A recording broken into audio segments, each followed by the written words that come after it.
The Bamboo Project Podcast starts in 3, 2. Welcome to the Bamboo Project Podcast. My name is Donovan Gray, the future $10 billion man. On the way to 10 billion, I decided I am going to help create 1,000 millionaires, including myself.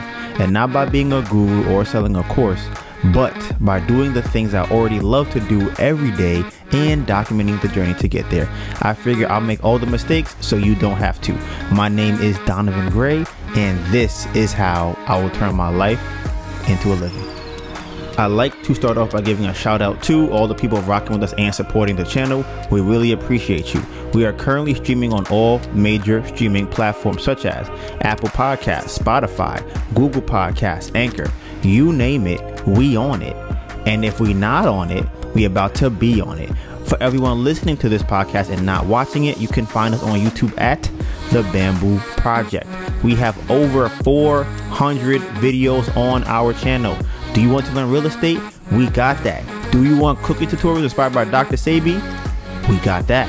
Do you want travel and lifestyle vlogs? Got it. Do you want makeup and hair growth tutorials? Got it. Basketball? Got it. It's everything us. All the parts of the journey that don't make it to YouTube will probably be on our story. You can find me on Instagram at Donovan Gray, DONIVANGRAY, and my phenomenal, beautiful, amazing girlfriend, Anita Byrne, ANETABURN. The Bamboo Project is about turning your life into a living by making money off the things you already do every day. We made different playlists for all the things we're into, and you can find each of those links in the description box below.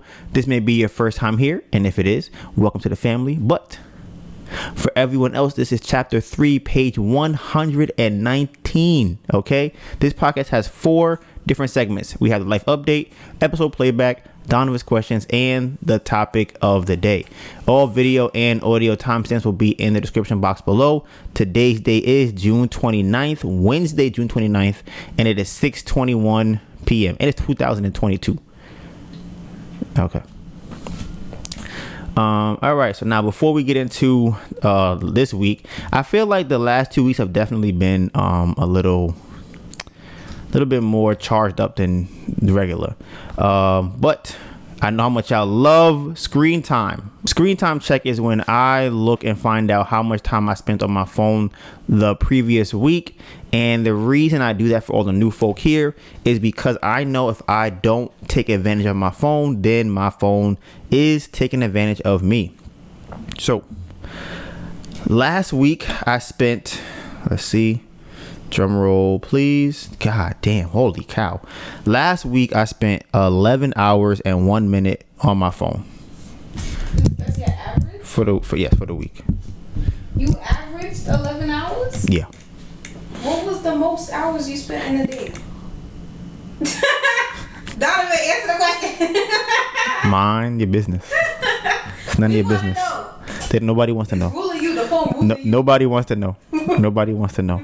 So last week I spent 11 hours and 1 minute on my phone. What was the most amount of every day? It was 23. And the week before that it was 7 hours and 36 minutes. So I went from 7 hours and 36 minutes to 11 hours and 1 minute. I need to know what day was your most. What day was it and how much?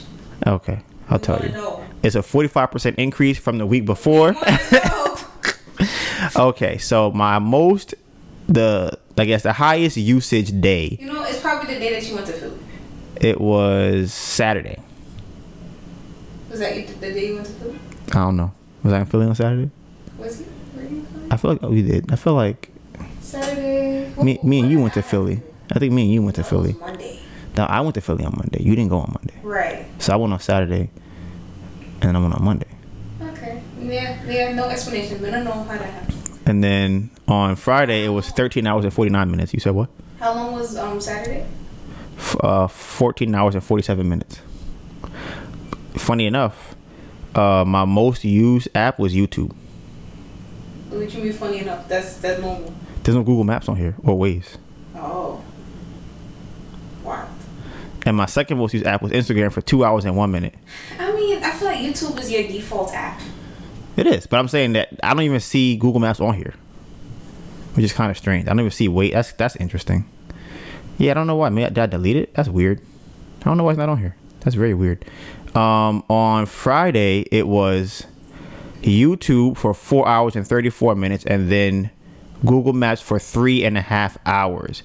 So Friday, okay. So this is a crazy week. Okay, so we'll go through each day of the week for everybody who's listening and not watching. On Sunday, I spent 10 hours and 53 minutes. On Monday, it was 10 hours and 22 minutes.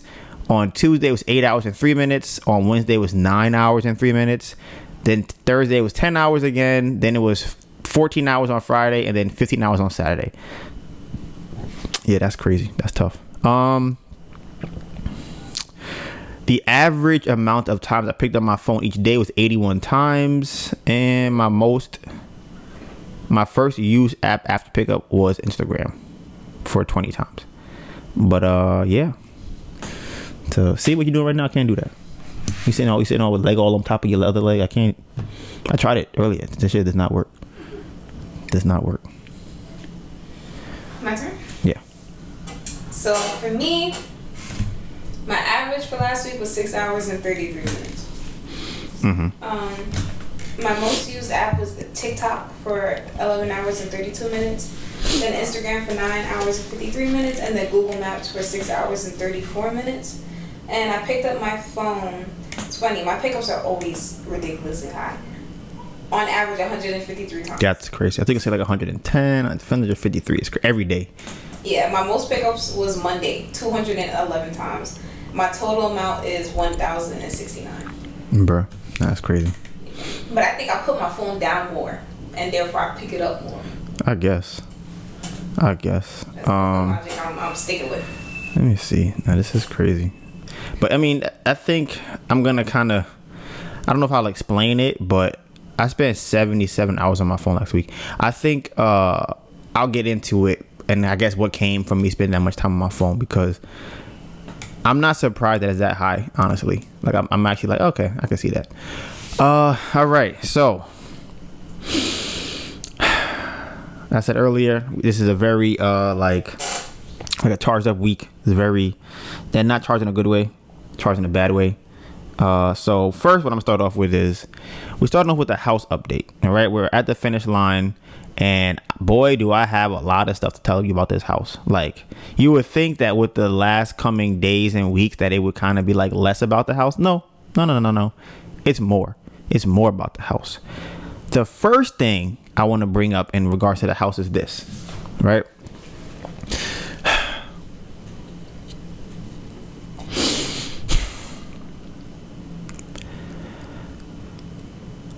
Over the last couple of weeks, I've been trying to figure out how I can learn from this, what I can learn from this situation going forward, and how I can apply it to just different parts of my life.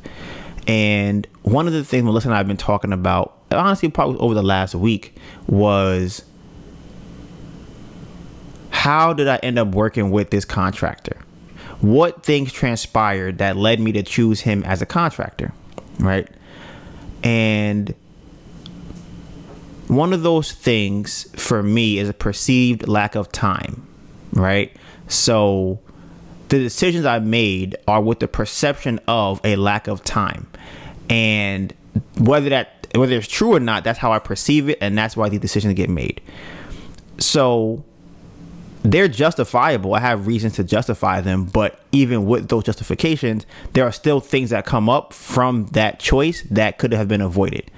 So one of my justifications for choosing this contractor was the amount of reviews he had, and the amount of reviews he had, and how good the reviews were. Like, he pretty much came up at the top of the list when I was looking for contractors in Philadelphia. So I'm like, okay, that's a good sign. I went through the reviews, great reviews. Everybody is saying that he's amazing to work with. He's very punctual. He responds very quickly. So I'm like, okay, he seemed like someone I would want to work with. And as y'all know, maybe y'all don't, when we were wholesaling and we were here, he would kind of go to different properties for us and, help us out as far as looking for different things wrong with the house, giving us budgets that we could look at, things like that. So we were sitting here, I was in the bed, and I was just like, okay, what did those reviews say about him? And like, how accurate were those reviews? Right? Because I'm like, I wonder, I don't really remember any bad ones. And I know that our experience has not been the best. So I'm just wondering what they're saying or what they said. So I'm like, you know what? I'm going to go check the reviews that he had before. And also, because he always tells me how much work he's currently doing, I figured I might see some new reviews. Like, oh, okay, maybe somebody might say, hey, I just had this happen, or he was great with this, just things like that. So you can only imagine my mind and my brain, right? When I see this picture, I'm going to post a picture here, okay? I'm going to let it marinate for a second. I'm going to post this picture here because maybe I don't even know what this is. I'm just going to post a picture. It's here. I'm going to let it sit there for a little bit.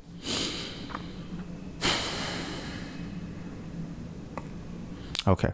All right. So let it marinate. For people who are watching the video, people who are listening, you're going to hear what's going on. So I'm scrolling through the reviews, and I see a picture of a house, right? And I'm like, that house looks oddly familiar. And I'm like, well, it's a row home in Philadelphia. A lot of houses look very similar.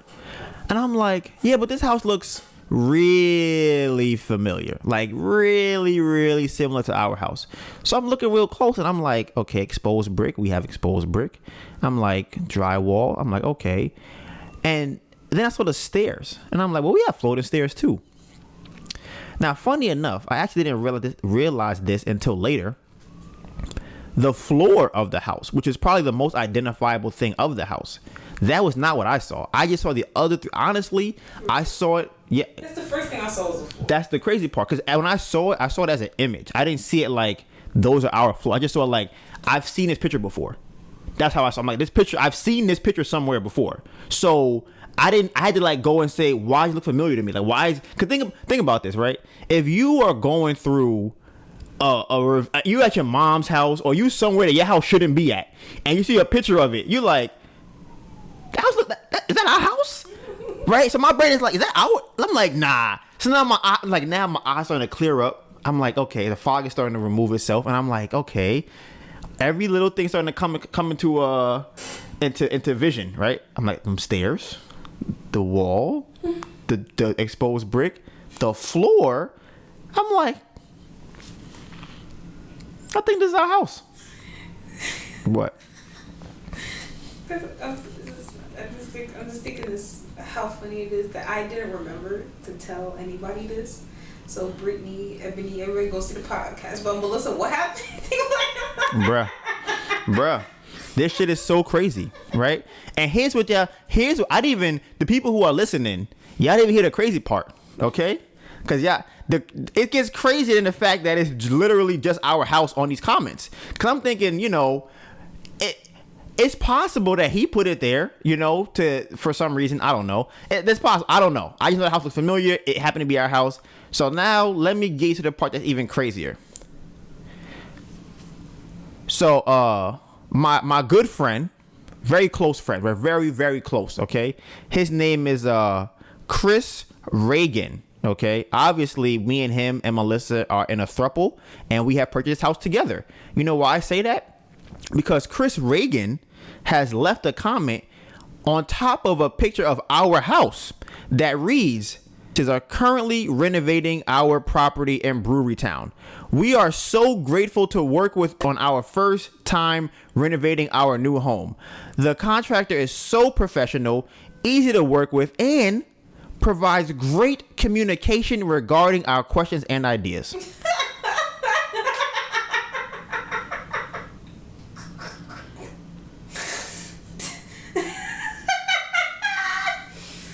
And 5 stars.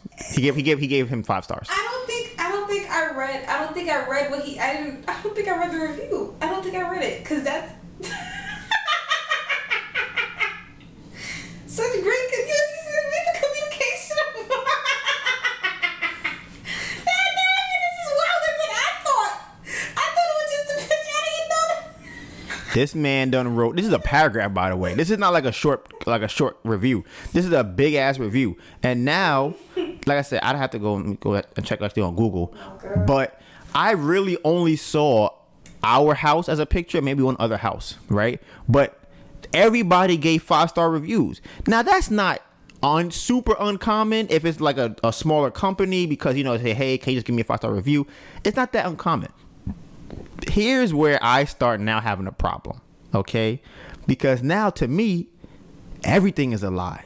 And I'm going to get to more of this in a second, okay? But to me, everything is a lie, because now I remember him telling me that the reason why he's unfamiliar with the process of draws from hard money lenders is because everybody that he works with doesn't need those. Okay. He told me he's been doing this for 15 plus years and he has never experienced that. Now that should have been a red flag to me right there, because people who are just starting out know about hard money lenders. You know what draws are. Honestly, even if you don't know what a hard money lender is, I'm pretty sure the idea of a draw is still used in other situations, right? So that should have been a red flag. Now, another red flag, okay? I'm on their website, okay?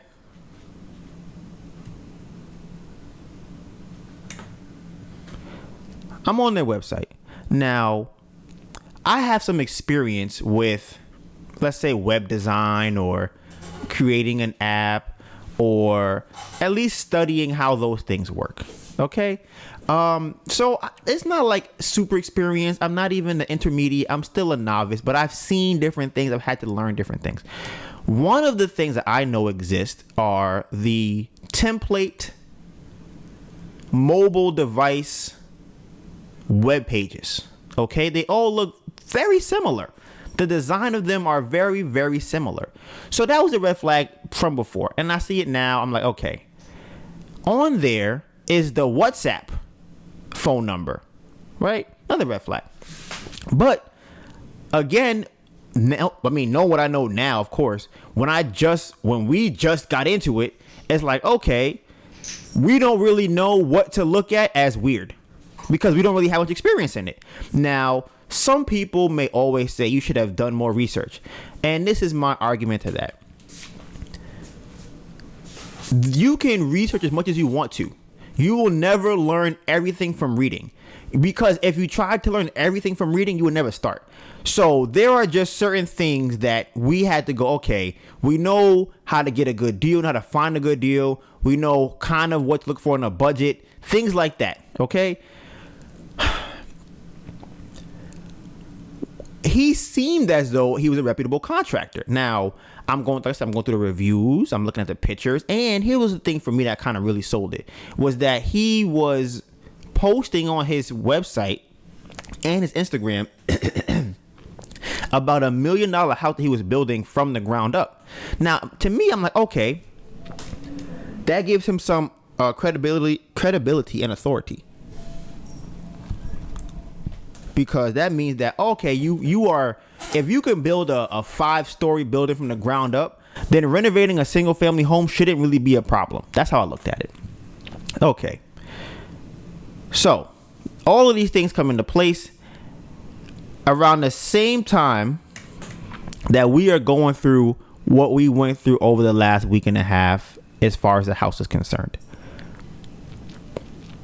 I'm trying to see, where should I even start with this? Okay. So over the last week, we were told that the house was 99% done. Okay, it's pretty much finished. There's some touching up to do.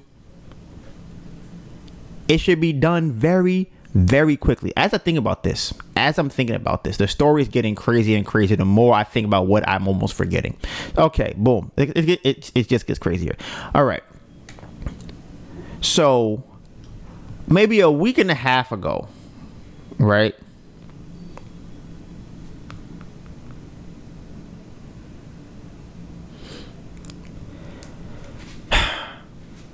We had the agent go to the property and they found a bunch of water in the house. They found it coming out from the back of the house, the front of the house. The walls are wet. It's just pretty much water all over the place in the basement, right?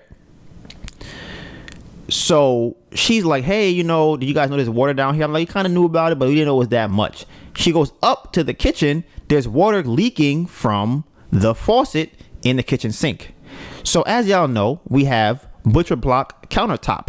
If y'all don't know what that is, it's pretty much a wood countertop. Now with this wood countertop, you're supposed to, and I just learned this because again, hey, first house we're renovating, you are supposed to oil the wood. Now, did I know this before it was put in? Of course I did. You know why? Because I had a friend of the family who's a contractor go with me to buy the wood, and he explained this to me in great detail how this needs to be oiled. Okay? Because you don't want to let water get into the butcher block because then it'll warp it. And you know how I know he wasn't lying?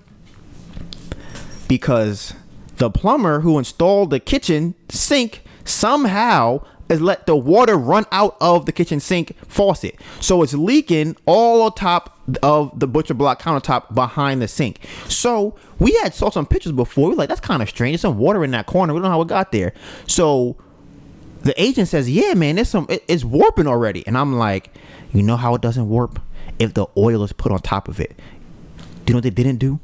They didn't put the oil on top of the countertop. So now the countertop is starting to warp underneath the faucet. Now, not only that, the faucet is leaking. So they had to turn off the water to the faucet to stop the water from rushing out of, or I won't say rushing because that's a little extreme, of coming out of the faucet. Because it wasn't only just dripping. It was like kind of like seeping out. So I'm like, yo, what's going on with the water in the house? I'm calling him. I'm texting him. I'm not getting no responses. I'm like, yo, what's good, my guy? What's going on? He not responding. So I'm calling him. The phone not really ringing. It's just making like a boop, boop, boop, boop, boop sound. So I'm like, all right, that's strange, but you know, it's not unfamiliar. He has had some weird sounds with his phone, so it's whatever. So I'm like, yo, someone going to the house today? He responds, sorry, I can't talk right now. Just after I called him a couple times. And I said, is someone at the house right now? You know why I'm asking this? Because we have alarm systems for the house. So if somebody comes in the house and I don't know someone's in the house, I'm going to assume we're getting robbed. So I'm not going to tell the police not to come. So what happened? The police come to the property. You know how I know? Because the neighbor called us and said, hey, is everything okay? We see the police are at your house. Now, tell me this, right? If you are a GC, you are a project manager of a renovation, don't you think it would behoove you and the people you work with to inform people that they will be at the house? Because what was to happen, right? If the police arrested them for breaking and entering, and I'm like, do you know these people? They asked me, do I know them? I'm like, I don't know these people. We try and call the contractor, and he can't answer the phone. So what happens now? I'm going to say they were stealing. I don't know these people. I never met them in my life. They don't have my number. They ain't called me. Y'all was stealing. Okay? That's how I look at it. Now, when the police got there, though, according to the neighbor, the door was closed and locked, so they couldn't get inside. But you would think that people that's working for you, you want to put them in a good situation, a good scenario. You don't want to put them in a scenario that they can get robbed, okay? Or not robbed, arrested. So, going on with this text message that we have, I'm like, hey, is someone at the house right now? He said painter. Mine just already after the police already came to the property. So they already came and left and whatever. And he's like, yeah, the painter is there. I'm like, okay, cool. At least now I know I can just arm it. And if anything happens, I can tell our security system, we know who they are. So this man responds to me. Okay, this is what his response is. I'm abroad. It is 1:30 a.m. here. I'm going back to sleep. I'm like, you going back to, you abroad? It's 1:30? I'm almost lost my mind. I'm like, what do you mean it's 1:30? I don't care what time it is. And why are you not here? What do you mean you overseas, you on vacation, whatever you doing? And you not only that, you would think or you would want for somebody who's going to go on vacation to be like, okay, hey, I'm leaving on vacation. Tell me so I know what's going on with the house. Tell me so I know people who's coming into the house. I know who's not going to be stealing from the house. I need to know these things. And I'm like, hey, do you know if people show up at the house and you haven't told me someone is coming, the police will automatically get called by a security system? No response. Nothing. Just doesn't care. I'm like, that's crazy. So then now Melissa and I went out there on Saturday. So we go out there. Okay. We see the water by the faucet that's leaking. So not only is there water coming out of the faucet, right, that warped the countertop. Now there seems to be mold growing on top of the wet spot where the counter is at, from the counter that should have been oiled that was not oiled. So the water that could have been prevented is not only warping the counter, it also means mold is growing on the counter. Okay, so now he don't even know this because he's not there, never seen it, doesn't go to the house. So I'm like, yo, what's the plumber's number? I text him, right? After I call a couple times, he don't answer. He goes, what do you need from the plumber? He goes, he does not speak English. By the way, side note, in the past, I have talked to one of his, quote, plumbers, okay? And they spoke perfect English. So either this is a new plumber, the old plumber is not his real plumber, or this guy's not a new plumber. I don't know, or this guy's not a real plumber. I don't know who this new guy is, right? So I sent him a video of the house, of how it's warped and how it's starting to kind of grow mold. No response. So I'm like, yo, when will you be back? And when is the HVAC system and concrete going to be finished? That's what I'm trying to figure out. Because I'm like, those are the most important things we got to figure out. Now, how do I know this? Because when I was there with my uncle on Monday, we went there on Monday. Melissa and I were there on Saturday. We put the ring there. So now at least we know who's coming into the house. So we have a better peace of mind to go, okay, we know that that guy's a painter. We could tell somebody's walking out the house with a refrigerator or an appliance or something like that. We could see like, hey, someone right now is stealing our cabinets. We can watch them on the camera and maybe talk to them. Hey, put that shit back. Stop it. You know, something like that. Okay. So now I talked to my uncle about this whole situation, right? He goes, you know what? I'm going to come down there on Monday, okay? I'm 2 hours away. I'll meet you over there. Try and schedule as many people as you can for that day. I said, okay. So that day we had the stager come. The painter came. We had the... what's that person called? We had the basement guy checking for leaks. And I think we had one other person that was supposed to come or came. I don't remember. I feel like it was more than that. But we had several people in and out the house that day while me and my uncle were there. So he has an extensive background in real estate. So in terms of renovation and things like that. So as we're walking through the house, he's kind of pointing out different things that he sees with the house. One of the things that he notices with the house is the electric meter.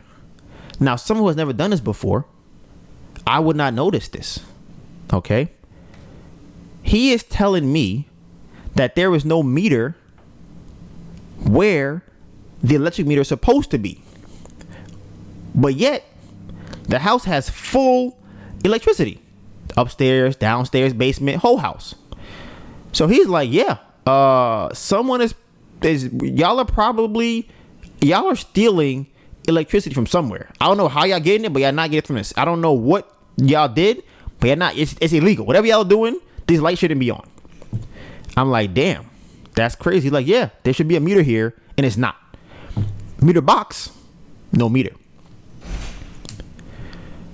And honestly, that is a whole nother story within itself. But I digress. So he's going around pointing out different things about the house. Here are the things that he pointed out that he feels like should be addressed. Okay, so we have in the kitchen, we have several holes from moving the cabinets. We have minor holes from drilling. There's holes in the bathroom on the first floor. Okay, he said there should be some kind of baseboard, or he called something else like a quarter something. That will be at the bottom of the exposed brick so that the brick, when it meets the floor, it just looks cleaner. Okay. He said that there was some paint missing upstairs as far as on the wall. What else did he say that was there? That was pretty much it. And just a lot of like minor detailing stuff, right? Okay. That's all cool. Before he got there, I was there with the basement water guy. Okay. So last week, I spoke with a basement water guy on the phone on FaceTime. And he kind of explained to me what's wrong with the house. He walked me through it. He took some pictures. He drew some stuff out and told me what I needed for the house. He said I needed a hydrostatic pressure release system. I said, that sounds real fancy. I said, I think we do need one of those. I think that sounds like a good idea. We should get one of those. We should get a hydrostatic pressure release system, right? So here's how he said it's supposed to help. Water is building up outside of the wall on the front of your house, and this will help the water to release. Hydrostatic pressure release system. Okay. He said, I'm gonna put a little thing. I'm gonna put like a little bucket right here. Okay, I'm gonna dig a hole right in front of your house, about 14 inches from the wall, like a little trench, and I'll put this little bucket in here, right? For lack of a better term. And this bucket's gonna collect this water that comes in your house, and it's gonna push it into this waste line over here. I said, okay. I'm like, that makes sense. I get it. Okay. Now my question was, hey, sir. So okay, I get what you're saying. The front of the house, there's going to be a trench that collects the water. I got it. Front of the house, water, trench, water goes in, it goes out. Got it. But I'm like, the back of the house, though, there's water in the back of the house. How does that get to the front where the trench is to get it into the waistline? How does that work? He goes, yeah. Okay, so here's how water works, right? He's giving me a water lesson. He used the word physics about 28 times to explain this to me, okay? He said, listen, this is how physics is like this. When you have physics, it's a basic law of physics, okay? What you got to understand with physics and water and physics, when you have water underneath your house, physics has to have the water go to the lowest point because that's how physics works. So I'm like, okay, physics sounds pretty simple. I got you, physics. Now, here's his explanation, okay? He says to me, the water in the back of the house is going to go into the ground, under the house, through the dirt, into the trench in the front of the house, and out into the waste pump. Right? I said, okay. Logically, that don't really make a lot of sense to me because I don't really know how water just travels through dirt like that horizontally. But, I got you. He said, listen. When you have physics, you're going to put a hole in the front of the house. And when you put a hole there, the water just naturally wants to go to that hole. I was like, yeah, okay. That makes a little bit of sense. So it just goes through the dirt. It just like pulls through the dirt and just keeps going that way. He's like, yeah. I'm like, but why doesn't it just go into the house first? If the house is here first, it got to pass the house to get to the hole. He's like, listen. When you have physics and you have a hole, that's where the water wants to go. I said, okay. I'm like, that's how it works? Sure. I don't know how water works because I don't do physics, but okay. So I had a new guy come in there last week when I was there with him, or on Monday actually. And I explained to him what this man told me. And the amount of embarrassment and shame I felt when this guy looked at me and was like, what are you talking about? Who told you that? Why would that even, what? He was like, why would the water travel through the dirt to that hole? I was like, yeah, because here's my thing, right? I don't really know. So I'm just like, yeah, because of the physics and underneath the foundation, the water. He was like, okay, so here's why that doesn't work. He said, once the water pools up in the back of the house, it's going to try and come through the house. So any crack in the house, any crack, any leak, not leak, but like any weak point in the house, in the basement, is going to come through. It'll come through before it gets to that pump.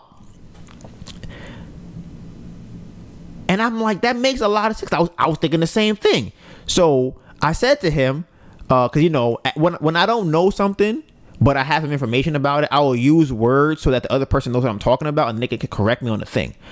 So I'm like, okay, what I want to do, or what I'm going to get, is a hydrostatic pressure release system. He's like, what? He's like, what do you mean? I was like, yeah, that's what the guy's going to get me. He said he's going to put a bucket, that's what it's called for lack of a better term, or a pump, let's use that word. He's going to put a pump right here, right? This is what the guy told you. And then he's going to push it into that waistline. I said, yeah. He said, how much you gonna charge you for that? I said, he was like $3,500. He said, okay. What he's telling you that he's gonna do to this house is called a sump pump. He's going to install a sump pump into the front of your house to push the water out of your house. What I want to build is actually a hydrostatic pressure release system. He said the difference between what he wants to do and what I would do is that I have to put piping around the whole linear footage of the house, pretty much. So whenever the water comes in from outside, it goes into the pipe. The pipe then comes down to the sump pump, and the sump pump then pushes the water into the waistline. That way that the water doesn't just come into the house through the walls. Now, he said that that's just part of it. It's called a French drain system. If y'all want to look that up, y'all can. He said that would only prevent some of the water because the water is actually also pushing in through the walls.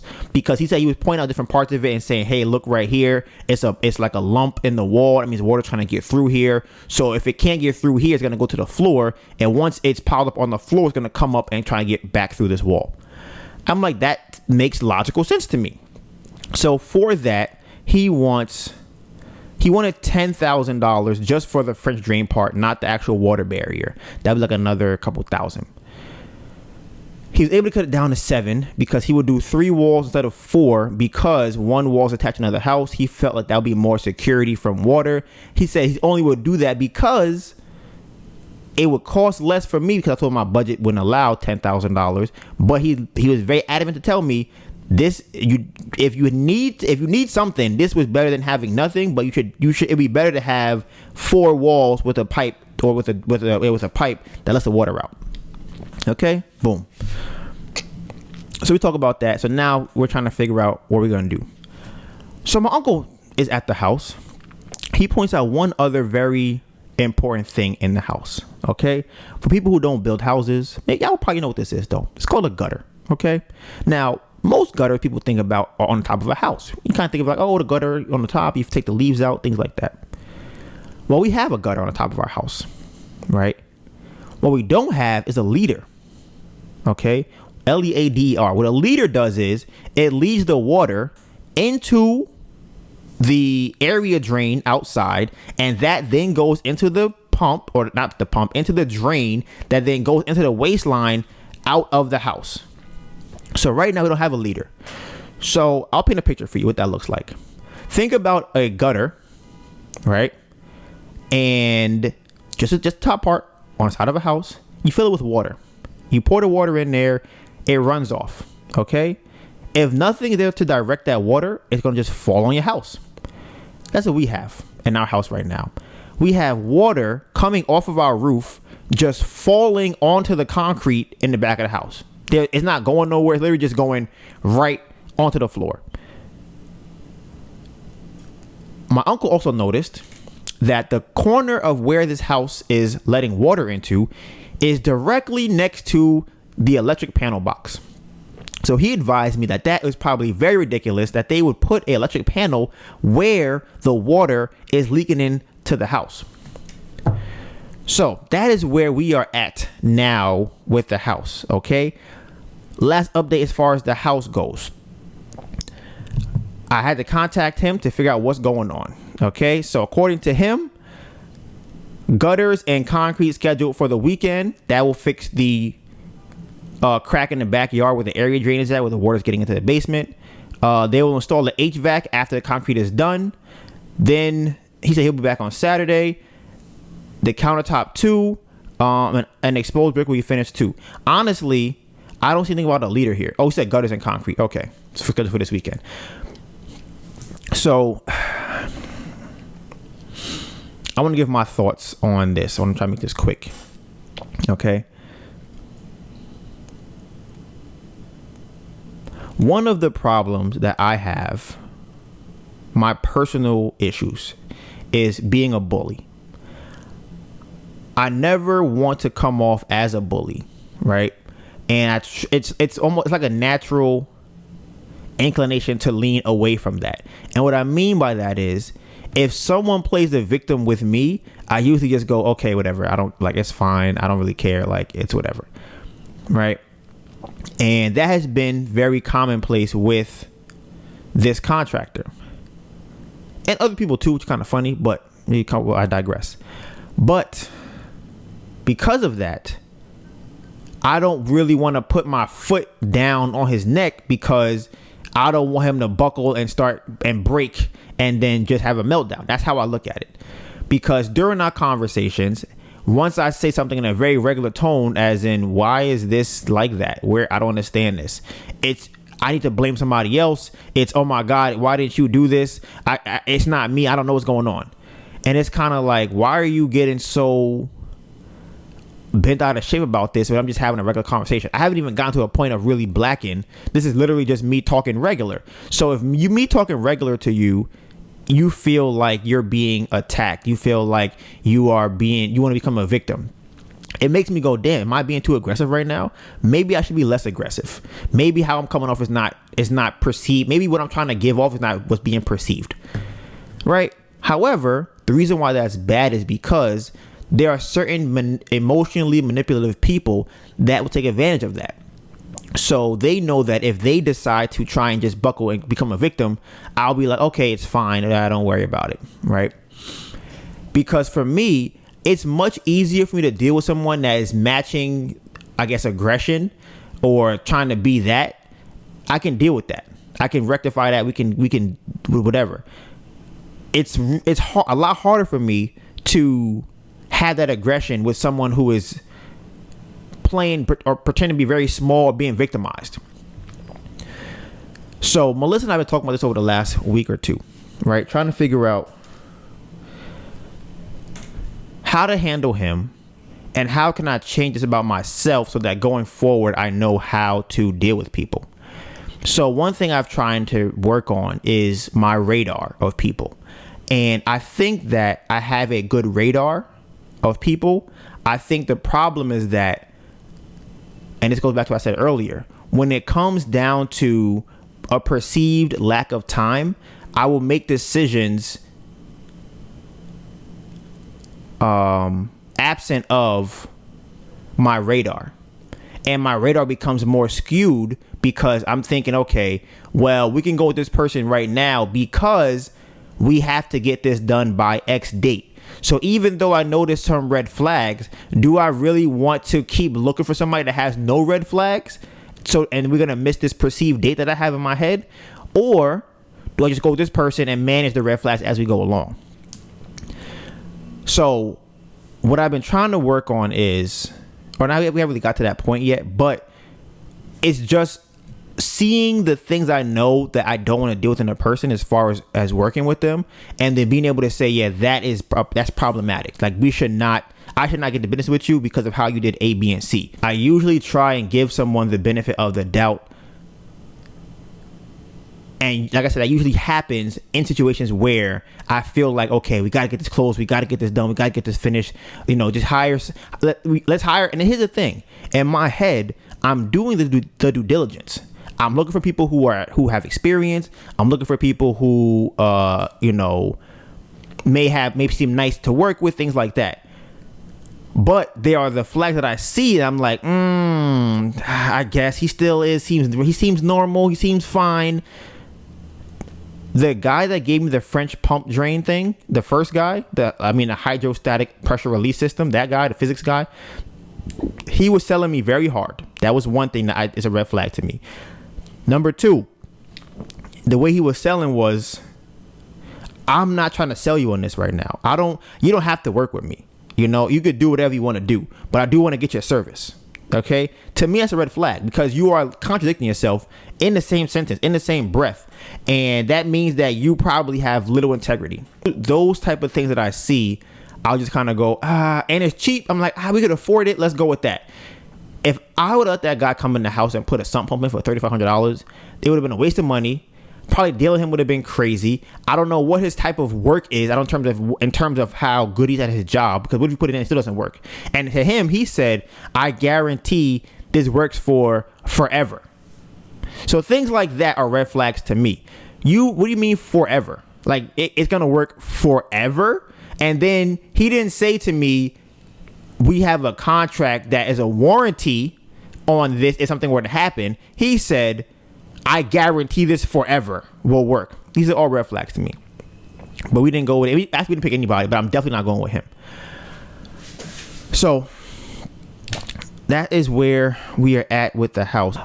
If y'all never heard of this, T-Mobile has a new internet system where you install your internet yourself. It's literally a box, like a router, or I guess a modem, and you just plug it in. We got that for the Ring doorbell that we have put in the house. So we literally, with T-Mobile was out there, we got it, we plugged it in, and now we have Wi-Fi in the house that we can see in the house. It's crazy. Like normally you got to schedule like a 2-hour, a window in your day to have them come out. They come with a truck. They come with wires and cables and screwdrivers and all types of different whatever they come with materials. And it's like a whole thing. They got to put a hole in your house to get the wire in. We came with a box and we plugged it in and we had Wi-Fi. So that shit is actually crazy. That's T-Mobile. And it's $50 a month, I think. We were going to go with Xfinity. And they wanted $80 a month, and they wanted $900 for the equipment, and they also want another $30 for what was it called? They want another $30 for equipment, but like the monthly amount for the equipment. So they wanted a lot. So I actually got to call them back and cancel that because they're not coming to the house. One thing that was weird with me with the house, I don't even know if I told you this. The first guy with the water, he told me that the foundation is sloped for the house. Did I tell you that? I don't think. And that's why the water will be able to get to the drain in the front, because our foundation is going to be like this. And he said that's how it's supposed to be. That's interesting. Right? I'm like, and funny enough, I told that to the guy, the second guy. He was like, first of all, you don't want your foundation to be sloped. Right. I'm like. Right. And then he said, even if it was sloped, the water's under the ground. So the foundation is the water's going under the concrete. So the slope don't matter if it's going through the dirt. So yeah. And then he was just like, yeah, the water's not traveling through the dirt like that. Like it's not doing that. So one thing I had on here for my life update I kind of thought about was that our body works the same as the water system in the house.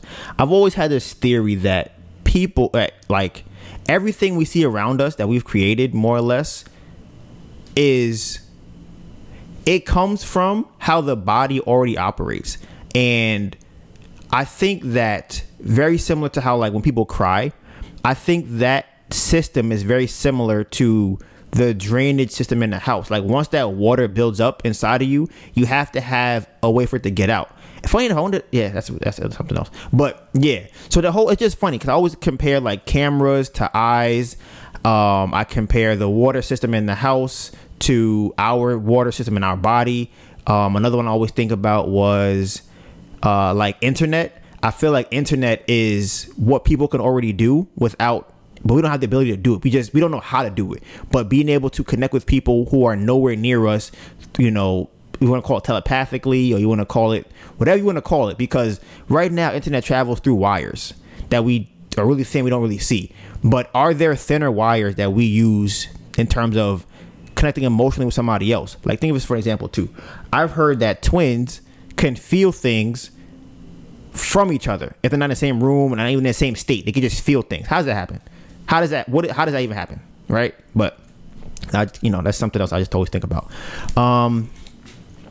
So I'm gonna stay on this topic of picking the right people, because this is definitely something that I am going forward need to work on, because I think to become a billionaire, I think being able to work with the right people is very, very, very important.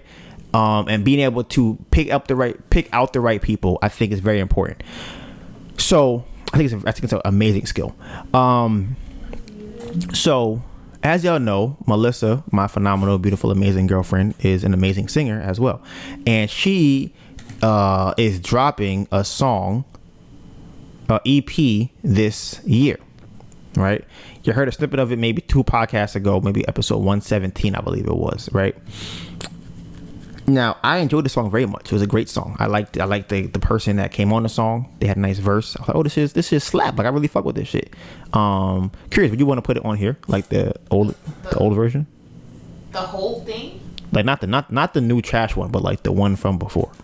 that was like... Probably not. Okay. So... the guy that we had talked about before on the podcast that Melissa had as a feature on the song will no longer be working with Melissa anymore. So this is what I talk about when it comes to being able to identify people. I feel like seeing the red flags, and it's not always about only seeing the red flags. It's about reacting to the red flags. I think that's a bigger problem. I think for me personally, I can see them. It's just harder to react because my reaction stems from some type of trauma I had as a kid that may then go, you know what, I will give this person the benefit of the doubt. Or maybe something else. I feel like, you know what, hey, I see the red flag, but it's only one. It's small. I do bad things too. I have my own issues, so I'm going to just bypass their issues. Donovan, don't do that no more. Stop it. Don't do that. Stop doing that. Okay? So here's the layout of this guy. Okay? So first things first. The first issue, right, that came up was he was calling Melissa love, right? Now, she had told this to me. She's like, yeah, she don't really like it. You know, how she respond to it. Now, it's weird to me, right? 'Cause some people out there, some guys, maybe some women like to say things like, hey, babe, or sis, or not sis, but like babe, love, just baby, just different things that could lead to sexual connotations, but they also could be perceived as I'm just a friendly person, right? The weird thing about the term love to me is that it's an older term. Like guys that still talk like that, to me, usually seem to be older. Like, I don't really think that people who are 18, 19, 20, 21 are calling people, are talking to girls and saying, hey, love, hey, babe, Sugarfoot, whatever other nicknames they come up with. I think that's more of an older person thing, like maybe like 40s, maybe even in their 30s. Like, I think that's kind of more commonplace. Especially, here's the thing. When I say that, I'm talking about, I think they're more likely to do it to everybody. I feel like in this generation, if someone's going to do that, they're only doing it because they're trying to fuck. Older generations, I feel like they're more likely to just say, they call everybody babe, B, whatever they come up with, right? You hear the guys from every old head is always talking about, yeah, look at she, come here, sweet one. Yeah, that's just how they talk, in my opinion. So it was odd to me that he would be doing this, because I don't think that he was doing it from a place of, this is just how I speak, because if it was, I feel like the response would have been different.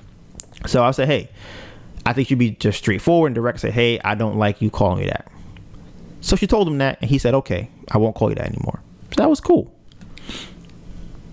The next thing that was kind of weird, which I found out later, was that he had mixed and mastered this song, right? Now, let me give some more context to this. There was probably about 3 iterations of this song, and Melissa had sent him the song, and he had, let me see, do you remember the timeline? Maybe you could explain the timeline better than me. So you got this timeline.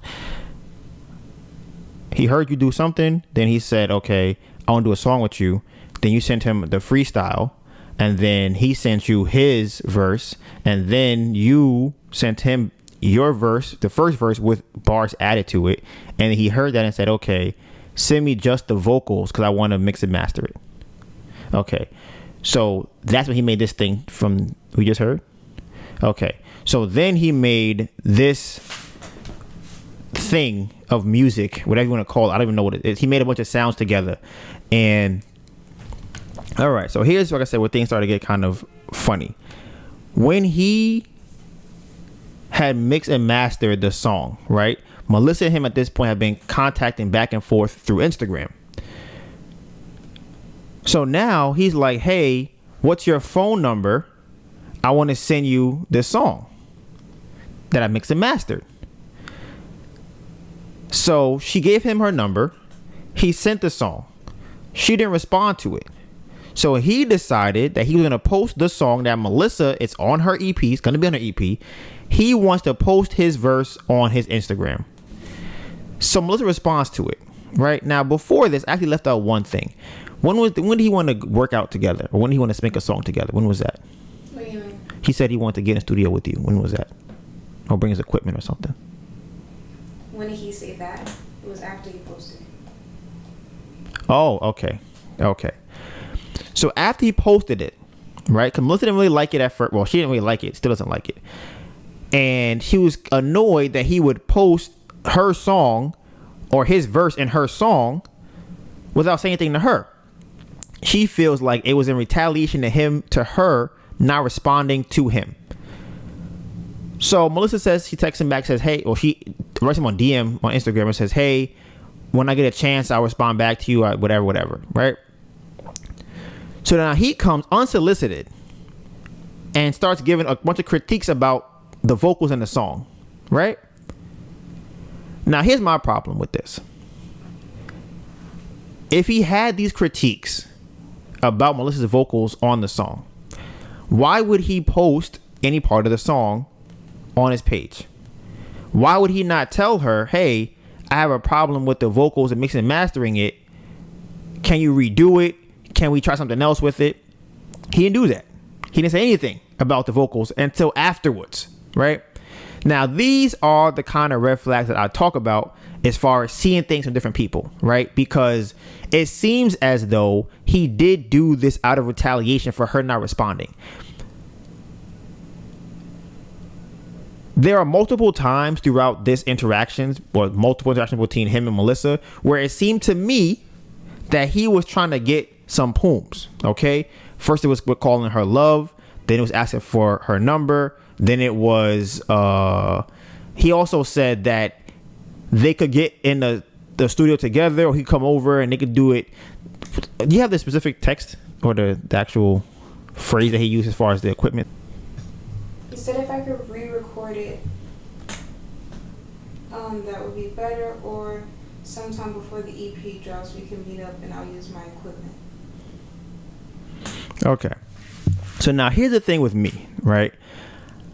I've heard that the music space is a gateway to sexual activities, right? I've heard these from different people.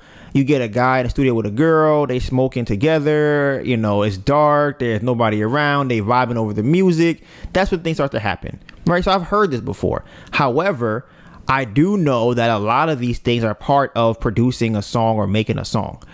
So now becomes this balancing act of trying to figure out what is somebody doing too much of, what is this unnecessary, you don't need to do that. And for this particular situation, it seemed like multiple times there were things that were unnecessary for him to do as far as the project is concerned and the interaction or communication with Melissa, because there was no reason for him to have to ask for her number if he's already communicating with her on Instagram, and they have already sent they have already sent files back and forth of the music. So at that point, what is the reason to ask for the phone number? To me, I don't see it, other than I'm trying to get some pooms.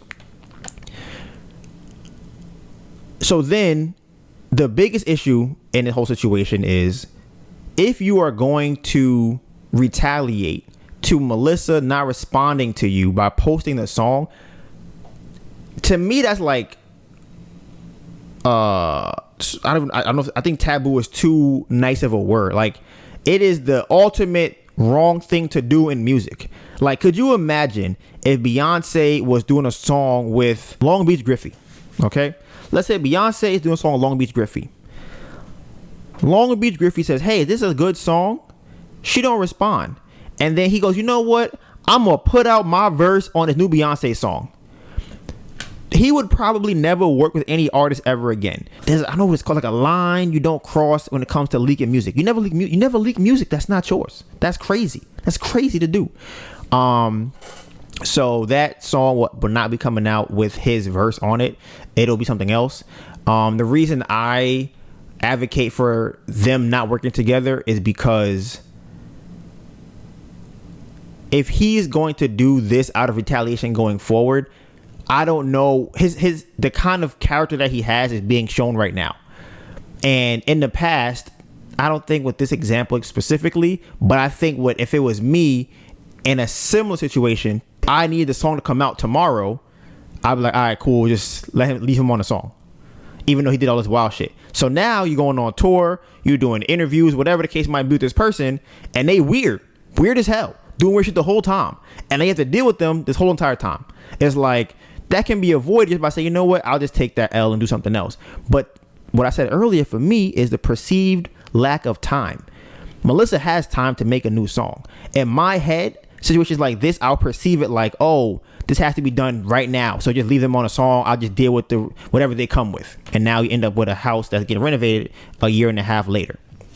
So anything you want to add to that? Well, I guess your feelings about it. How do you feel about the situation? I guess a couple things.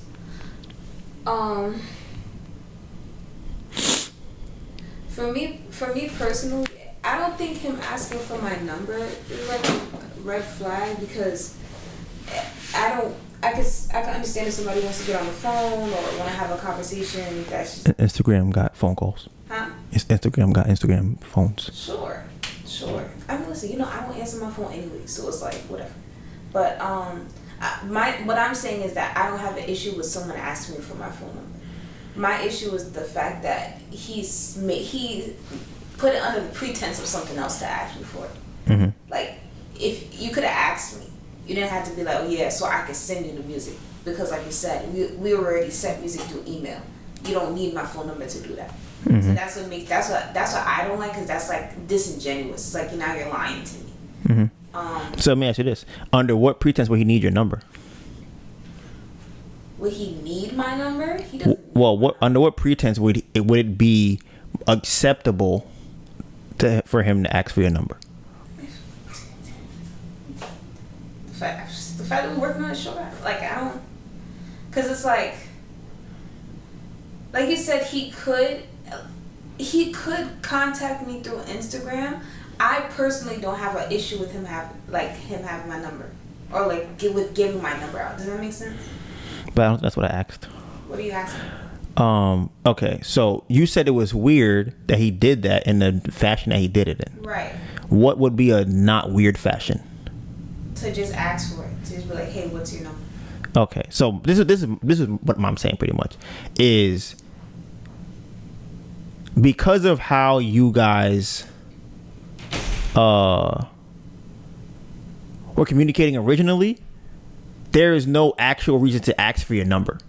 That's how I'm looking at it. So because of how you guys were already communicating, it makes it weird to ask for your number, because is he going to text you? Is he going to FaceTime? Is he going to call? There's anything that he could do, he could already do now. So to ask for your number is more access that doesn't actually give more value to what you guys are doing. Sure. Mm-hmm. Like if y'all met outside and he said, yo, I'm going to be in the studio, what's your number? Whatever. That would be somewhat different, but it would be different. But that's more understandable, because like, okay, we're communicating in person. I'm here with you.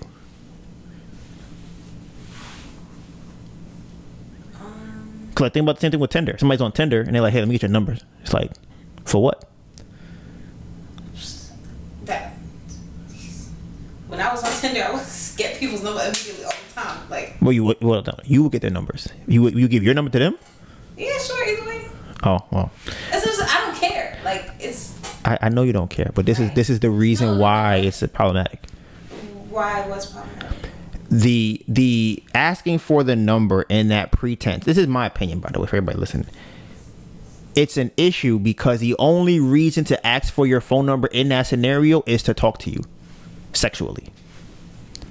That's what I'm saying. Well, because like you said, we could have kept talking, whatchamacallit, on Instagram. The whole Instagram phone call thing, I'm not really a fan of. So that's something like, I could see if you wanted to get on the phone or something, it would make sense to have my phone number. But aside from that, no, I can't really think of a reason. Mm-hmm. So, but definitely saying to send a song was not the right thing. That's not the right reason. and that's why I think, because here's the thing: if he had a legitimate reason, he would have told you. There's no legitimate reason. That's my thing, where it's like, bro, I personally don't think that you necessarily need legit. Like, but that's the fact that he's making it weird makes me know that it's a different thing that he's coming from. Does that make sense? But that's it. He, in his mind, he's like, if I ask for her number and she says, what do you need that for? He has no legitimate reason. There is no legitimate reason to give you as to be like, oh yeah, this makes sense. So he goes, you know what? So I can send you the song, because there's no legitimate if he said to you, so I can get on the phone with you, how would that would that have been less? That's fine. Cause like, what do you want to talk about? Cause yeah, I guess he could have. Cause me, I'm the type of person where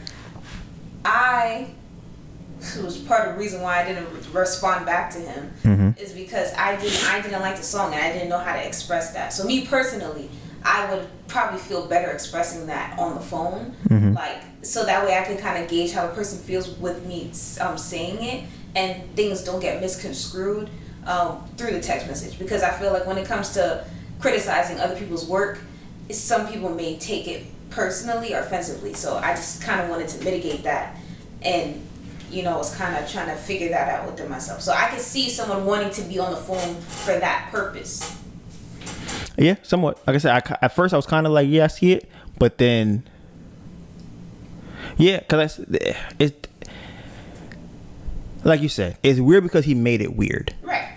However, if I wanted to call you without making you feel uncomfortable, I would ask, can I call you? Like, do you mind if I call you so we could talk about this thing? Right, that's fine. But that's what I'm saying. So that can be done on Instagram. What? If I don't want to make you feel uncomfortable asking for your number, I can say, hey, do you mind if I call you so we can talk about this thing? I can call you on Instagram. Yeah, you could. That shit. So, but every time I look at my phone, whether it's weird or not, what I'm saying is that if he is trying to not make you feel uncomfortable, he could call you on Instagram. If his goal is to act, because for him giving you that reason, it's like, I need to justify why I'm asking for your number. That's already a red flag. That's already like. I know. Yeah. But that's what I'm saying, is because it comes from, well, okay, like I said, he is already on the wrong side. Right. Because I'm like, if you had no false intentions in asking me for my number, you would just ask for it. Am I bugging? Probably. I think that's the disconnect here. Yes. I am bugging. I think so. I mean, as a guy who's dating you, I don't know, because I'm like, I don't think it's crazy to ask for a number, but it depends on the context. But here's the thing. Right, but we're working on a project. But I remember when I was at one of the fairs. Okay. We talking to somebody. I said, hey, what's your number? I'm gonna send you something. It was something candle related. She was like, here's my Instagram. Mm-hmm.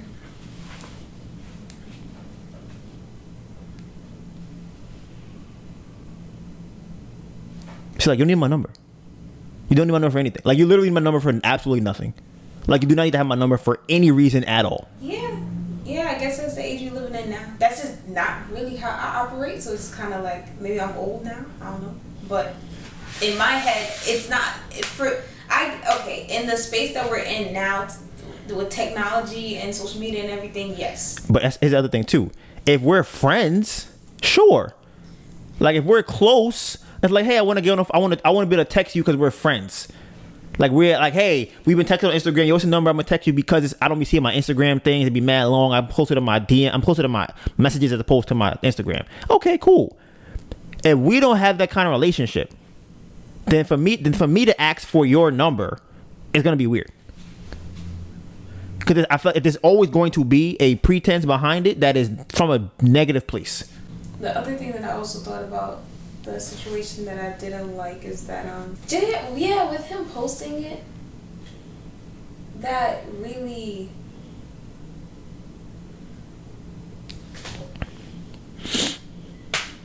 bothered me a lot, because I'm like, I just don't know what the thought process was behind that. Well, I think I do know, which is, like I said, the whole not responding thing. But then again, and that's the other thing too. So he had took 2 weeks to mix and master the song, and I never checked up on him, never try to rush him or anything like that. Because in my head, I'm like, you know what? Take as much time as you need. I'm not in a rush. It's not coming out for a couple months, whatever. So I feel like he was rushing me for a response because you sent it to me the day before in the afternoon, and now it's the next day in the middle of the day and you posted it. Like, what are you doing? So that was my problem too, where it's like there is no urgency here. There's no nothing. There's no time here. I'm not required to respond to you in a certain amount of time. And then also, like I said, where I'm coming from, it's probably something that I could that I want to work on too. Is that, bro, I don't want to hurt your feelings with the critique, because most of the critique that I had was for his part that he made. And that was my thing, where it's like I'm trying to formulate the right words and also trying to be technical so I can explain why I don't like what I don't like. Because if I just come up to you and be like, yeah, I don't like that, and you be like, okay, why you don't like it? And I was like, I just don't like how it sounds. He has nothing to work with then. He like, how would he know what to change if I'm not telling him specifically what I don't like? So that's kind of, I want to when I come to people with stuff, I at least want to have, like, this is what I don't like, this is what I want you to do, and this is how I want this to sound. So I feel like I didn't have the chance to formulate that, and you done posted a damn thing on it. Like, why would you?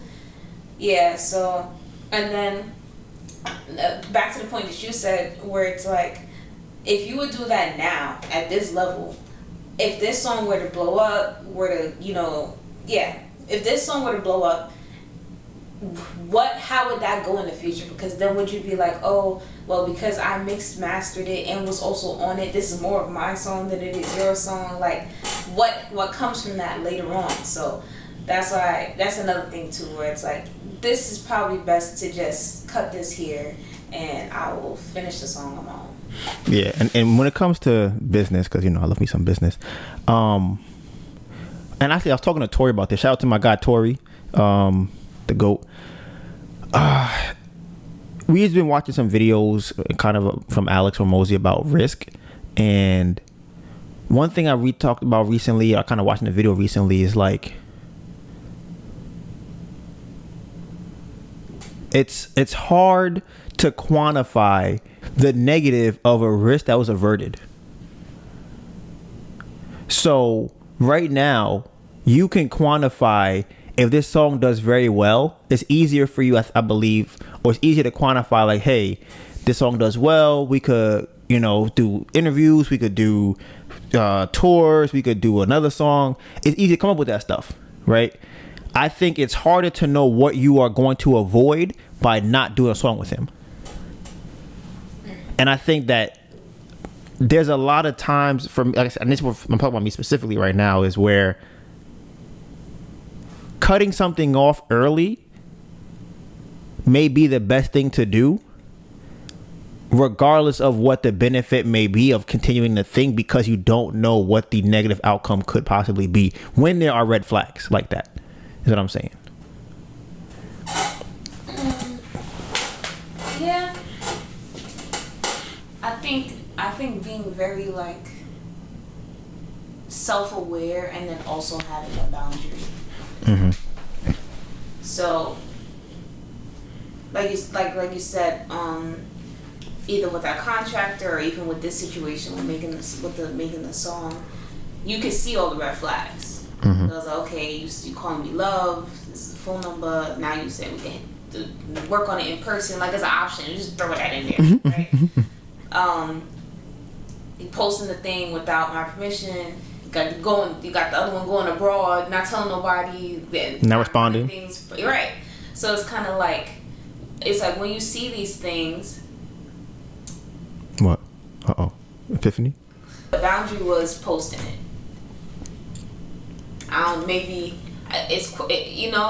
Y'all can tell me in the comments if you feel like there's something, it should have been a sooner boundary. Because, you may feel like with asking for my phone number, that should have been. I feel like love was the first. Cut it right there. That was the first. Because I'm like, what is happening? I'm like, why? Because I'm like,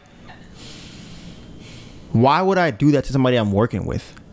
I'm collabing. Like, imagine if you was, and it technically still is a business partner, but imagine if you're like, it's an actual business, and you're like, okay, you know what? I want to bring in this other person to help. And they're like, hey, what's up, love? How you doing? And you like, but again, some people do that. Right. That's why I'm like, that's why I have to you kind of have to let Nah, fuck it, right there. You kind of have to let a couple things pile up, because if you don't, then you would just not interact with anyone. That's probably true, but I don't know, because I feel like, this is what I think. This is my assumption I've been thinking about lately. Okay, boom. Ready? Here we go. Okay.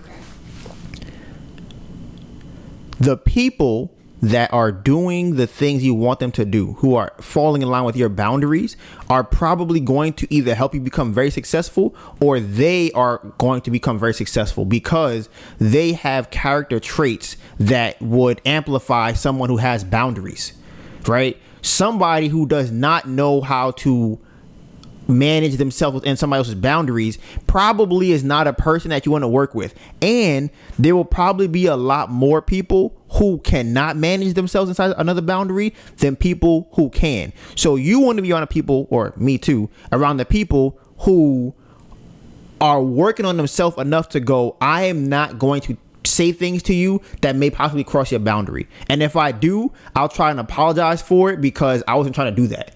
But I feel like there's a certain level of things like calling someone love and babe. I feel like that's right up there on the list of just right there. So, but yeah, I know my mom personally hates that. You've been around her when she does that, right? She hates that.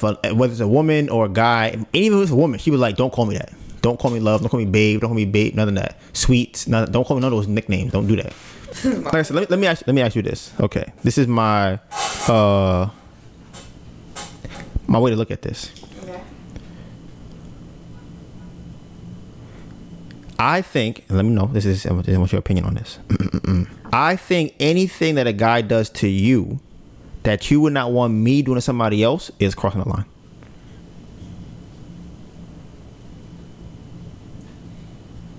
Then the bars in hell, I ain't gonna talk to nobody. Like I said. But is it really though? But that's the thing. Do you want to talk to the bunch of the contractors? How many you want? 10 of those around you? I hear what you're saying. Okay, but the theory I just gave, what do you think about that? I'm trying to think about it.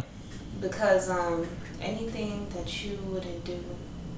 Anything that you wouldn't want me to do to another girl, a guy should not do to you. But that's not what I asked. And what do I be doing? I said, what would you want? Because that's what my thing is. You wouldn't want me doing that to another girl. Right. Why would you want a guy or let a guy do it to you? Right. That's why like it was addressing the thing, right? If I call another girl love, how would you feel about that? All right, and didn't I say don't call me that? Like, well, I'm just saying. That's what I'm saying. So then, if I'm like, so then at that point it would just be like, this is done. Call me love, it's over. Yeah, I mean, yeah. It's unprofessional, but it's unprofessional, but that's just me. It is unprofessional, and that's the other thing too, where it's like, does he call his boss love? I don't know what these people do. I don't know what they do in their spare time. I don't know how they justify certain things, but I do think that this is like the fourth person that has tried to work with me music wise. This is the first person that I've gotten this far with, and it was sounding good. And it's like, just damn, like y'all just don't know. None of y'all, no one knows how to. So they all trying to fuck, and that is one of the things of the music industry. There's another thing like this. I can't remember what it is, but it's very similar to this. It is music and something else, where it's like the film industry, photography. Yeah. It's photography. Oh my God, it's the same thing. Hey, come to my house so we can take some pictures. Don't worry, it's gonna be all good. Just take off your clothes. We need a nude shot though. But that wasn't in it, and I know. But get some Cheerios, and put this Fruit Loops on your breast. You're like, why? Just cause. And the other one is fitness training. These are the things that guys use to get pussy from girls, and girls go into it somewhat with the expectation of getting the actual job or the thing done. Yeah, that's why it's just like, because then my default would just be like, no, I don't want to work with you. But that's the thing, you don't, because you are trying to find. But before you even do the thing, it would just kind of be like, I just don't work with people. Nah, it wouldn't be that. Because, like I said, you want to be in the 1% of people. So, you have to find the 1% of people to work with to get there. So, if you had a guy that made a song with you, right? The guy that makes that song would probably say to you, hey, I don't really like these vocals. Can you fix this? Because of this, and that. The first time you get it. Yes. Yeah, that immediately he would go, bruh, and that's the other thing too, because I already knew this. And that's the other thing too. Okay, remember I told you my initial fix would be like, I have to be so good at this that no one can try to take advantage of me from my lack of experience. But the thing is, it's like I knew that before I sent it to him. Does that make sense? What, that it was sounding like that? Right. Yeah. I knew that before I sent it to him, or like, because I feel like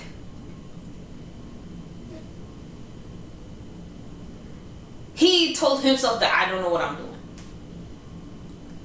And then kind of worked from that angle. That's fine. However, this is the thing.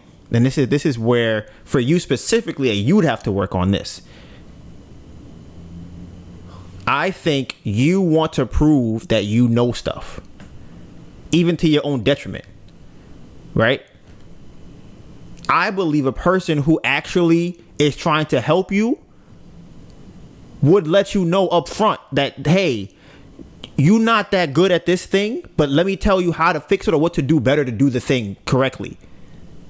And then when you do the new one, they go, okay, yeah, that sounds better, whatever. If they're good at it, and it stays strictly in the space of this song. It never goes into, oh, you're really doing good, love. Like, you got a lot better. Like, it never goes to that. It just literally stays in, it's the vernacular will always be music.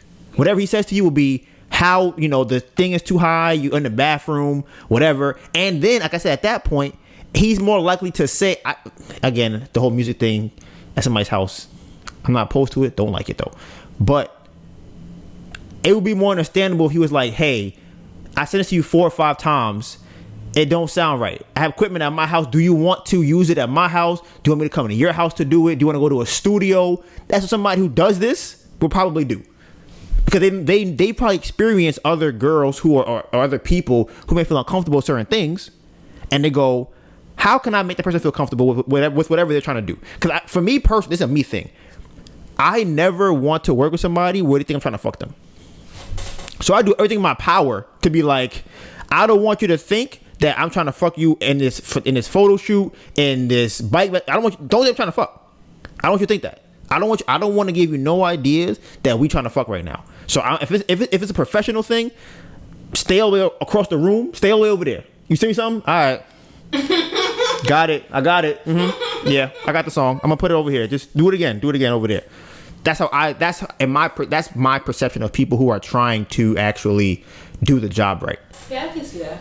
And that's who you want to work with, because and then when it gets to the point where y'all are more friendly, then it might be like, hey, give you a hug. I see you. Hey, everything's going good, whatever.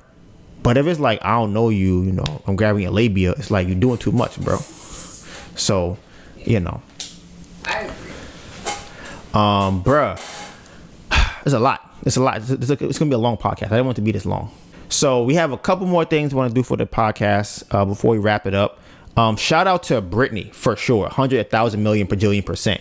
So we, as y'all know, are broke, and I'm gonna read y'all my bank statement, my Chase account right now. We actually just got a draw from the lender, so we probably have a little bit more money than before. But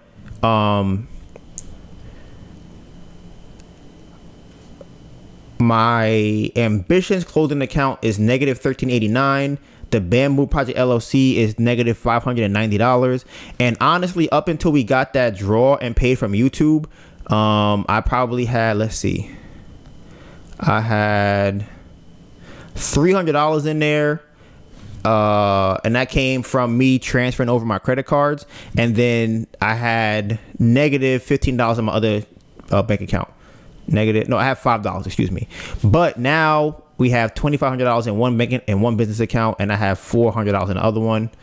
So you have roughly like $3,000 to our name. But that's for the house, so we still really broke. But we were thinking about doing another craft fair. Y'all know the candles be doing well, right? So y'all don't know. I'm gonna start posting in the community page the results from the candles, so y'all can see. Y'all can see the candles. I'm gonna start doing that. Everybody that tunes to the podcast know the candles be bringing in mad bread, right? They all know. All y'all be knowing. Everybody that don't be in the podcast world, they don't know, but y'all be knowing. So we were like, you know what? We need money. Let's do a craft fair. The issue before with the craft fair was the fact that we didn't have enough money for the materials. At the time, we needed like $1,000 just for the materials, and then we needed like also money to do the craft fair on the weekend, which another $300. It was just a lot of money we needed at the time, and it didn't really make sense to spend all that money. And we might have to pay for our credit card or the draw, whatever the case might be. So now we are somewhat in a better place now, and we were like, you know what? We should probably do a craft fair. And then here come God, been like, here, let me tap you real quick. Here's your friend Brittany. Sent us $300, the exact amount of money that we need for the craft fair. The craft fair is $150 for each day. $300. So we will now be doing a craft fair at the end of the month. Hopefully we could bring in like $1,500 that weekend, like $1,600 that weekend. Like I said, it's just crazy. Like it's really crazy because we were not expecting that. Melissa, she had told us, I'm gonna try and send you something because funny. So she was like, listen, I want to help you out with the candles. Okay. I'm not giving no money to the house. Not giving no money for that. Or your life, or your bills, none of that. Just the candles. So we were like, oh, she might send like $100, something that'd be cool. We could probably buy. We're gonna buy wax with it, bruh. She sent $300. We're like, yo, put that to the craft fair. Get the craft fair, book it right now, so we don't lose a date. So we're gonna be doing it at the end of July. So again, shout out to Brittany. And another person who I'm shouting out. Her name is Sarahalaba. Alaba. We found her channel. Well, she was watching the podcast. She commented last week, and then we went to her channel, bro. She is the same kind of people that we are. That's what I would say. But I feel like she's closer to you than she is to me. I feel like y'all are more like y'all like a lot of the same things. Y'all do a lot of the same things. Y'all are like the same person. It's kind of crazy. She just live in another state. So shout out to her. Like I said, I'm watching the videos. I was definitely like kind of binging it. Sarah is SARAHALABA. So I can go watch her videos and kind of see if you fucking with her or not. Yeah, so shout out to her. We are launching the candles in our second store. We just finally dropped them off yesterday. Yesterday. So they have the candles. That's Flying Solo, FLYING SOLO in Manhattan on Broadway. So you can buy them online. They're $50 online, just because we luxury brand. Okay. Listen, the whites like to spend money. So if you wanted to, put it in a nice store, you got to put a little more higher price on it. You feel me? So shout out to that. Where they will, we brought them there yesterday, but they will actually be selling them for the first time on July 1st. So we're excited for that. We're hoping we can bring in some money from that. It'll be great. That'd be great. So we get paid August 1st once we sell. Mm-hmm. That's kind of good. And we're also Amazon. Yeah. We're also gearing up to be on Amazon, a part of their handmade program and their Black Business Acceleration program.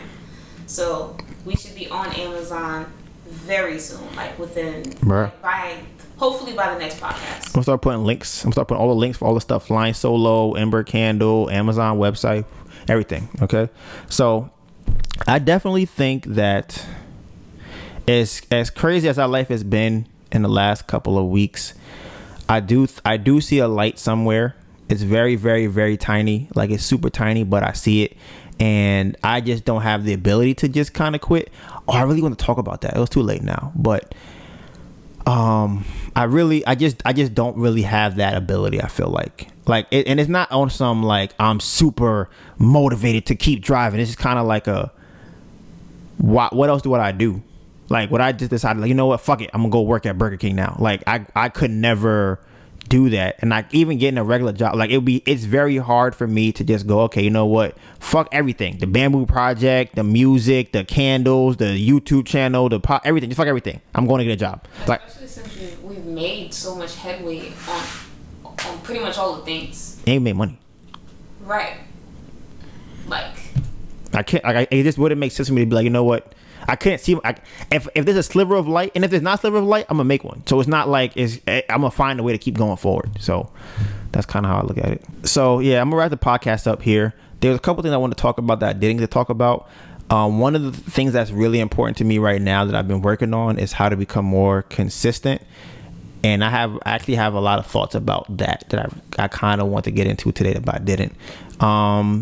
The wholesale thing, hopefully by next week there's more info on that. Yeah, and there's like 5-6 topics. But like I said, we're going to be back here next Tuesday. So you can find all the behind the scenes content on our social medias. Mine is Donovan Gray, DONIVANGRAY, and my phenomenal, beautiful, amazing girlfriend, Anita Byrne, ANETABURN. All right. You know what it is. Hashtag Bamboo Project 2022. Bruh. Is it a movie yet? I don't know if it's a movie yet. It's something. It's definitely something. It's a movie. I feel like it's a movie. We got there? Okay. This shit getting kind of... I feel like the last 3 weeks have been a movie. I feel like the last 3 weeks for sure have been a movie.